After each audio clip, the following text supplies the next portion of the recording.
के जो व्यक्ति काम करता है उसके लिए 4000 कैलोरी उसके शरीर का जलता है। यानी 8 घंटे काम करने के बाद एक व्यक्ति को बढ़िया 4 रोटी मिलना चाहिए, 1 गिलास दूध मिलना चाहिए, 1 सेब मिलना चाहिए, बढ़िया थोड़ा चावल मिलना चाहिए। 8 घंटे काम जो करेगा तब जाकर के उसका खून कवर करता है। लेकिन जो 12 घंटे काम करेगा उसका शरीर क्या होगा आप अंदाजा लगा सकते हो जी। इसलिए परिस्थितियां काफी विकट है। इस महंगाई में, इस बेरोजगारी में आपको कहीं ना कहीं सड़क पर आना पड़ेगा, संघर्ष करना पड़ेगा। क्योंकि आजादी की लड़ाई जब चल रही थी 100 साल तक, 90 साल तक कुछ ऐसे ही लोग थे जो कहते थे कि ये लाल झंडे वाले बेकार की बात करते हैं। लेकिन आपका देश आजाद नहीं हुआ। ये आजाद जो है किसके लिए हुआ? पूंजीपतियों के लिए आजाद हो गया। आपके देश में आज जो मोदी सरकार जब से आई है 2014 से, आपने सुना होगा कि जब मोदी सरकार आई, मोदी ने घूम घूम के क्या कहा कि भाई जब मेरी सरकार आएगी तो हम क्या करेंगे, सबके खाते में जो है पैसे डालेंगे, हर नौजवान को रोजगार देंगे, देश में अमन चैन कायम करेंगे, महंगाई पर रोक लगाएंगे। तो 11 साल हो गए कि 11 साल में महंगाई पर रोक लगी। आप एक छोटा सा पेंसिल बैटरी लेने के लिए जाओ, पेंसिल बैटरी जो घड़ी के अंदर डालते हैं, उसका दाम जो है 5 रुपए था 2014 से पहले, आज 18 और 20 रुपए का मिल रहा है। मैं एक एग्जाम्पल दे रहा हूँ, इसी से अंदाजा लगाओ कि 50 रुपए की सामान 25 रुपए की हो गई। लेकिन हमारे बीच में ये मोदी सरकार ये हिंदू मुस्लिम करके, ऊंच नीच करके लोगों के बीच में जो है विभेद पैदा कर रही है, टकराव पैदा कर रही है, ताकि इन मजदूरों के बीच में टकराव पैदा हो जाए, ये मजदूर आपस में बढ़ जाए और कल हमारे लिए विरोध न करे। आप देश में ये लोकतंत्र है, आप देख सकते हो जी कि किस तरह का लोकतंत्र है। यदि कोई सवाल उठाता है, सच बात कहता है, उसके ऊपर तुरंत FIR हो जाता है और उसको जेल में डाल दिया जाता है। क्या यही लोकतंत्र है? लोकतंत्र का मतलब जनता का शासन होना चाहिए। जनता को, एक नेता को जो हम वोट देते हैं, मैं भी वोट देता हूँ, किस लिए वोट देते हैं? तो पार्लियामेंट के अंदर जाकर के, विधानसभा के अंदर जाकर के हमारी बात रखे, महंगाई के बारे में बात करें, बेरोजगारी के बारे में बात करें, रोटी कपड़ा मकान के बारे में बात करें। लेकिन जब नेता विधानसभा पहुंचता है, लोकसभा पहुंचता है, तो क्या बातें करता है? क्योंकि वो करोड़पति है, अरबपति है, हमारे आपके बारे में कोई बात नहीं करता। हमें और आपको कीड़े मकोड़े जैसा जानता है। वो अच्छी तरह जानता है कि कुछ नहीं, 5 साल के बाद हम चलेंगे, हिंदू मुस्लिम की टैबलेट फेंक देंगे, सारी जनता आपस में लड़ जाएगी, फिर हम चुनाव जीत जाएंगे, चुनाव आ जाएंगे, 5 साल तक आराम से रहेंगे। कभी आपने देखा एक सांसद MP कितना आराम से अपनी जीवन व्यतीत कर रहा है, एक मिनिस्टर कितना आराम से अपना जीवन व्यतीत कर रहा है। हम और आप मालिक हैं, वोट देते हैं, लेकिन हमारी आपकी हालत क्या है कि हमें जो है थाने के अंदर आप जाओगे आपको कोई नहीं सुनेगा, आप पोस्ट ऑफिस डाकघर में जाओगे कोई नहीं सुनेगा, रेलवे के अंदर जाओगे कोई नहीं सुनेगा, हॉस्पिटल में आप जाएंगे कोई नहीं सुनेगा, या एक तरह से महाविद्यालय के अंदर जाएंगे आपको कोई नहीं सुनेगा। तो किसको सुनेगा? या तो पैसे वाला हो या पावर वाला हो। तो दोस्तों 9 जुलाई को आपको याद दिलाने के लिए हमारे मजदूर संगठन के साथी यहाँ आए हुए हैं कि पूरे देश में चक्का जाम है, पूरे देश में हड़ताल है।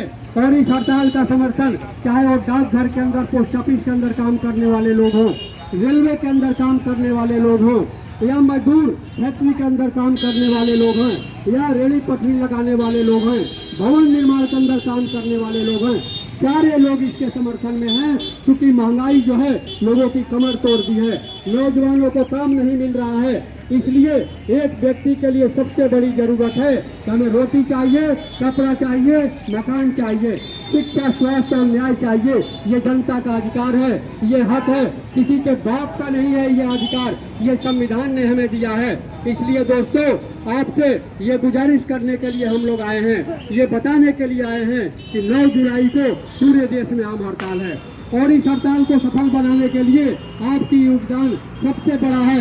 क्योंकि आप इन मालिकों के अंदर जाकर काम करते हो जी, 12-12 घंटे आप काम करते हो जी। आप कभी जाकर सवाल पूछो कि 8 घंटे की मजदूरी जब 18,000 19,000 रुपये है तो मुझे 12 घंटे का 10,000 रुपये 9,000 रुपये क्यों आप देते हो जी? उनके लिए उनका आज तक जो है 8 घंटे की ड्यूटी नहीं हुई, न्यूनतम वेतन जो 19,000 होना चाहिए वो नहीं मिला, जो कुशल कारीगर हो 21 से 42,000 होना चाहिए वो नहीं अभी तक वो लागू हुआ, उनका ना TADA नहीं मिल रहा, ना मेडिकल मिल रहा, ना ये सही कार्ड बन रहे हैं। आज फैक्ट्रियों में हादसा हो रहा और उनके लिए कोई देख रेख करने वाला नहीं है। तो ये सारी लड़ाई हमारी है और हमें लड़ना होगा। अगर जब हम नहीं लड़ेंगे तो हमारा हक नहीं मिलेगा चाहिए, लेकिन क्या है हमें नहीं मिलता। तो जब तक हम अपनी लड़ाई खुद नहीं लड़ेंगे तो ये अमीर जो पूंजीपति लोग हैं हमारे हक की लड़ाई क्यों लड़ेंगे, क्योंकि इनका तो काम हो ही रहा है। तो इस लड़ाई के लिए हमें कम से कम एक दिन स्ट्राइक जो हड़ताल है उस पर हमें सहयोग देना चाहिए। और आप लोग का आपके बीच के हम भाई भतीजा हैं, तो आप लोग हमारे साथ हैं और आज काम पर न जाएं, और काम पर नहीं जाएंगे तब इनकी सरकार की चूल हिलेगी, तब हमारी डिमांड पूरा होगा, तब ESI कार्ड भी बनेंगे, न्यूनतम वेतन भी मिलेंगे, 8 घंटे का ड्यूटी होगा। आज 12 घंटे में 8,000 10,000 मिल रहे हैं। अब सोचिए क्या ये नन्हे बच्चा है, इसका भी तो इसको भी तो पढ़ाना है, इसको भी तो आगे बढ़ाना है। अब ये बच्चा पढ़ेगा तो IAS IPS डॉक्टर इंजीनियर नेता बनेगा, तो ये गरीब घर का बच्चा कैसे आगे बढ़ेगा। तो ये सरकार की नीति है कि सरकार की सरकारी स्कूलें तो बंद कर दो। अब ये सरकार जो आई आप देखिए यूपी में 5,000 स्कूल बंद किए जा रहे हैं, हरियाणा में 3,000 स्कूल बंद किए जा रहे हैं, यहाँ भी बंद किए जा रहे हैं। तो इतने बुरा हाल है, रोजी रोजगार छीने जा रहे हैं कि ताकि ये गरीबों के बच्चे को बच्चे पढ़ रहे हैं, सवाल खड़ा कर रहे हैं, रोजगार मांग रहे हैं, तो इनकी रोटी छीन लो। और रोटी छीनने का काम जारी है। अब जो रोटी जो छीनने का जारी है तो हम रोटी के लिए तड़प रहे हैं, बच्चे को कैसे पढ़ाएंगे। तो इसलिए न्यूनतम वेतन के लिए हमारी लड़ाई है। पूरे भारत में आज हड़ताल चल रहा है और आज आप लोग काम पर न जाएं, क्योंकि हम आपके बीच के, हम भी यूपी बिहार बंगाल से हैं, तो हम आपके बीच में अपने भाइयों को समझाने के लिए आए हैं कि ताकि आपकी लड़ाई नहीं, हम सबकी लड़ाई है, ये मेरी लड़ाई नहीं, हम सबकी लड़ाई है। तो आप लोग साथ दें और साथ देकर इस लड़ाई को सफल बनाएं, इस आम हड़ताल को सफल बनाएं। आज जो है 9 जुलाई है और 9 जुलाई को एक क्रांतिकारी श्रमिक का नाम देखिए, ये श्रमिकों की लड़ाई है 9 जुलाई।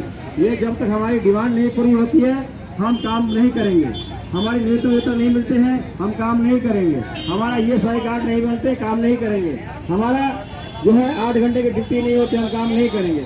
आप देखिए पिछले हम याद कराते हैं 2019 से 20 में जो कोरोना आया था, हम गांव पैदल चले गए और 3 महीना हम काम नहीं किए, तो जिंदा है ना, माड़ भात खा के या नमक रोटी खा के प्याज रोटी खा के जिंदा तो है। और फिर जब कोरोना खत्म हुआ तो फिर दिल्ली की तरफ या जहाँ काम करते थे वहाँ पहुँच गए, लेकिन जिंदा हैं।